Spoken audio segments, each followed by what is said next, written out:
Kung pakiramdam po ninyo na paborito kayo ng kamalasan, itong insensong ito ay wag na wag ka magpapawala. Ito po hahatak ng swerte at nagtataboy po ito ng malas. Kung ikaw po mga bossing ko ay mailap ang swerte, bagamat ikaw ay masipag at matyaga naman, wag mo yung pagtisan dahil marami tayong pwedeng gawin upang sa ganon, tayo po higit na maka-attract ng swerte at makapagpataboy ng kamalasan. Kagaya nga po itong hawak kong ito na insenso mga bossing.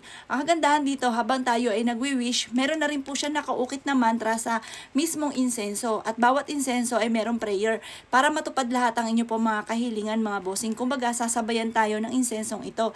Ang kagandahan nito ay napakamura pa po niya. 140 pesos lamang po ito. Ang paggawa po ng mga ganito mga pamamaraan ay sa umaga lamang. Tuwing umaga mga bossing ko ng alas 7 ng umaga, ikaw po ay magpapausok mula sa inyo pong main door, papasok ng inyo pong tahanan. At ito po ay magtataboy ng kamalasan. Ang dulot nito ay napakaswerte mga bossing. Avail na po kayo mga boss. Yung gatot po namin na green is for money and for long life. Yung kulay pula naman ay nagtataboy ng malas at tumahatak ng swerte. At ang kulay dulaw naman ay sumisimbolo ng kasaganahan.